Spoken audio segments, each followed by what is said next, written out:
నమస్తే, welcome to 9 TV. నేను Priyanka. Trump చేసిన ఓ రీపోస్ట్ ఇప్పుడు భారత్, చైనా దేశాల్లో ప్రజల్లో తీవ్ర ఆగ్రహానికి కారణమైంది. American radio host Michael Savage చేసిన అత్యంత వివాదాస్పద కామెంట్స్ ను ట్రంప్ తన ట్రూత్ సోషల్ వేదికగా సమర్థించడం ఇప్పుడు అంతర్జాతీయ స్థాయిలో హాట్ టాపిక్ గా మారింది. ప్రముఖ రేడియో యాంకర్ మైకేల్ సావేజ్ ఈ మధ్య భారత్, చైనా దేశాలను ఉద్దేశించి జుగుప్సాకరమైన కామెంట్స్ చేశారు. ఆయా దేశాలను ఆయన నరక కూపాలు అంటూ అభివర్ణించారు. అక్కడితో ఊరుకోలేదు. భారత్, చైనా దేశాల ప్రజలు కేవలం పౌరసత్వం కోసమే అమెరికా వస్తుంటారని, గర్భం దాల్చిన 9వ నెలలో ఇక్కడికి వచ్చి బిడ్డలకు జన్మనిస్తారంటూ కామెంట్ చేశారు. అంతేకాదు, పుట్టిన బిడ్డకు నేరుగా అమెరికా సిటిజన్షిప్ లభిస్తుందని, ఈ చట్టాన్ని వెంటనే మార్చాలంటూ ఆయన డిమాండ్ చేశారు. ట్రంప్ వ్యాఖ్యల్లో ప్రధానంగా కనిపించే లక్షణం నేరుగా, కొన్నిసార్లు తీవ్రంగా మాట్లాడడం. ఇది ఆయనకు ఒక వర్గం నుంచి మద్దతు తెచ్చిపెడుతుంటే, మరోవైపు పెద్ద ఎత్తున విమర్శలను కూడా మోసుకొస్తోంది. వలసల అంశం, విదేశాలపై వ్యాఖ్యలు, మీడియాపై విమర్శలు, రాజకీయ ప్రత్యర్థులపై వ్యక్తిగత విమర్శలు, ఇలా అనేక సందర్భాల్లో ట్రంప్ మాటలు వివాదాలకు దారితీశాయి. ప్రత్యేకంగా వలసల అంశంలో ఆయన మాటలు తరచూ తీవ్రంగా ఉంటాయి. అమెరికాలోకి వచ్చే వలసదారులపై ఆయన ఉపయోగించే పదజాలం చాలా మందికి అసహనాన్ని కలిగిస్తుంది.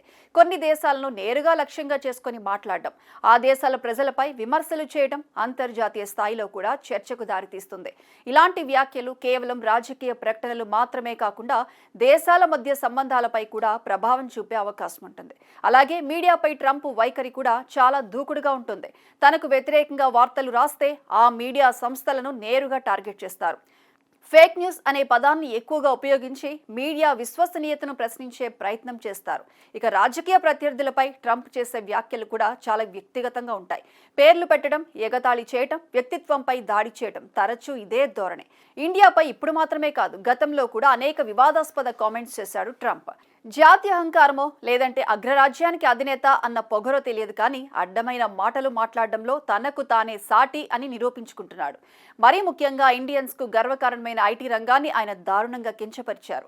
మైకేల్ సావేజ్ అసలు ఏమన్నాడంటే, భారతీయులు అలాగే చైనా వలసదారులను తీవ్రంగా విమర్శిస్తూ అవమానకర పదజాలాన్ని ఉపయోగించాడు సావేజ్. ముఖ్యంగా హైటెక్ రంగంలో పనిచేసే భారతీయులను లక్ష్యంగా చేసుకుని మాట్లాడారు. కాలిఫోర్నియాలోని పెద్ద పెద్ద టెక్ కంపెనీల్లో స్థానిక అమెరికన్లకు అవకాశాలు తగ్గిపోతున్నాయని, అందుకే తాను భారతీయులకు మద్దతు ఇవ్వడం మానేశానని ఆయన అన్నారు.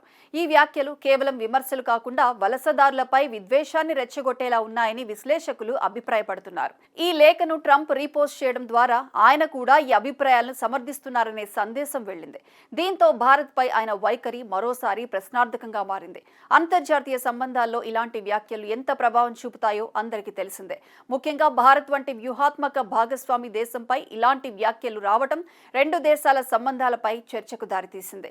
అయితే భారత్ పై విషయం వెళ్లగక్కుతూ అవమానించేలా మాట్లాడిన ట్రంప్ అంతలోనే ఇండియాను ప్రశంసిస్తూ మాట్లాడారని భారత రాయబార కార్యాలయ ప్రతినిధి తెలిపారు. ఊసరవెల్లి కూడా సిగ్గుపడేలా మాట మార్చడం చూస్తుంటే అసలు ఈ వయసులో ఆయనకు మతి స్థిమితం సరిగా పనిచేస్తుందా లేదా అన్న అనుమానాలు కూడా కొందరు వ్యక్తం చేస్తున్నారు. ఈ పరిణామాలపై భారత్ మాత్రం చాలా సమతుల్యంగా స్పందించింది.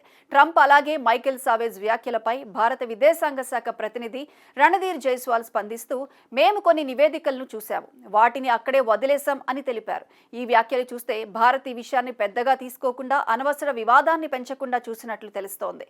అంతర్జాతీయ సంబంధాల్లో ఇలాంటి సమతుల్య స్పందన చాలా ముఖ్యం. ఇక్కడ ఒక ముఖ్యమైన విషయం ఏమిటంటే, అమెరికాలో వలసలపై చర్చ ఎప్పటి నుంచో కొనసాగుతోంది. ముఖ్యంగా ఆసియా దేశాల నుంచి వచ్చే వలసదారులు, టెక్ రంగంలో వారి ఆధిపత్యం, బర్త్ రైట్, సిటిజన్షిప్ వంటి అంశాలు తరచూ రాజకీయ చర్చల్లోకి వస్తుంటాయి. మొత్తం మీద ఈ సంఘటన అంతర్జాతీయ రాజకీయాల్లో మాటల ప్రాముఖ్యతను మరోసారి గుర్తు చేసింది. ప్రపంచ నేతలు చేసే ప్రతి వ్యాఖ్యకు ఒక ప్రాధాన్యత ఉంటుంది. ఆ వ్యాఖ్యలు కేవలం వ్యక్తిగత అభిప్రాయాలుగా కాకుండా దేశాల మధ్య సంబంధాలను ప్రభావితం చేసే శక్తి కలిగి ఉంటాయి. అలాంటి సందర్భాల్లో స్థిరత్వం చాలా ముఖ్యం. కానీ ట్రంప్ విషయంలో మాత్రం నోటికి ఏదొస్తే అది మాట్లాడడం పరిపాటిగా మారిపోయింది.